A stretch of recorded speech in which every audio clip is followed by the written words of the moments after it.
When you consider the feats of great men who conquered adversity, who comes to your mind? For me, it comes Frederick Douglass. He was born into slavery, taught himself how to read, and he became an early leader in the abolitionist movement. Albert Einstein, thought to be mentally handicapped for most of his childhood, fought rampant anti-Semitism. In his career, he went on to invent modern physics and change our conception of the universe as we know it. Franklin Delano Roosevelt contracted polio early in his career and became the 32nd president of the United States. In all of these stories, these men never gave up. Of course they didn't. They went on to do what the world needed for them, create what the world needed for them. My best friend in the entire world is currently fighting his own story of conquering adversity, and it started on December 15th, 2015. It was the week of our final exams of our senior year, first semester. It was 7:20 in the morning, and I get in my car and I'm driving to school. And John Michael only lived one street over from me, and we would often make eye contact, start convoying to school, whatever. But that day I did see him, and we decided to do some drag racing. We went really fast. He's in his four-door Chevy pickup. I'm in my Cadillac DeVille with 300,000 miles on it, nicknamed the General. It's irrelevant as to who won that drag race that day, but I will tell you that he could be an absolute psychopath behind the wheel when he wanted to be. But anyways, we got to school, we parked next to each other, and we walked in class. I have a very tight-knit friend group back home. One of my best friends, Jared, he's our token muscle. He one time squatted 500 pounds his sophomore year of high school. He's a star quarterback, athlete guy. Went on to play Division I baseball at Florida State University. My other friend, Pat, he's our wild card. He's as crazy as he is intelligent. He scored a perfect score on the SAT, but got kicked out of school a week later. Yeah, he did really well, though. He graduated early, and now he works for a investment bank in New York City, so he's doing well. And then there's John Michael, who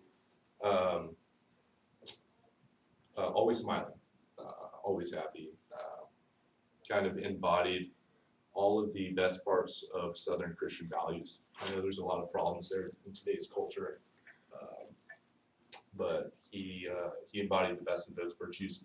And all he wanted in life was to be a Division I lacrosse player. That's all he wanted. He worked hard every day, trained every day for it, and he secured an offer for himself at a really elite program. But of course, life doesn't always go as planned. John Michael did not come to lunch that day. His car stayed parked there all week. He called his mom, trying to figure out what had happened to him. No response. We started coming up with like creative reasons as to like why he wasn't at school. Maybe he was sick. You know, maybe he got in trouble and he was embarrassed. It wasn't until after our exams, Dennis Heron, Jared's father, our high school principal, pulled us aside with grief and fear in his eyes, and he told us what had happened to our friend. Brainstem strokes affect millions of Americans every single year. They're a form of an ischemic stroke, which occurs from a blood clot in the blood vessel in your brain. Brainstem is an incredibly important part of your body. Controls all voluntary movement, all motor control. And it also interacts as the central point for your central nervous system. So it's very, very important. John Michael had a very severe brainstem stroke. He now suffers from a condition called locked-in syndrome. So as you're sitting here, if you could imagine, you're sitting in your chair, and all of a sudden, over the course of a 15-minute period, you lost all voluntary movement in your body. Same cognition, you can still hear, feel everything, same memory. You're the same person, essentially, you just literally cannot move your body. John Michael was lucky in the fact that he kept his eye movement, his complete eye movement. And using that eye movement, we were able to communicate. We used a letter chart, and we'd go letter by letter, and he would blink at the letter that he wanted, and we were able to spell out complete sentences. I will never forget the first day I see him in the ICU. His eyes could tell us so much even without the letter chart.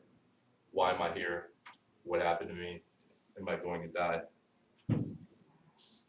But by the grace of whatever force exists out there, John Michael has begun to make a recovery.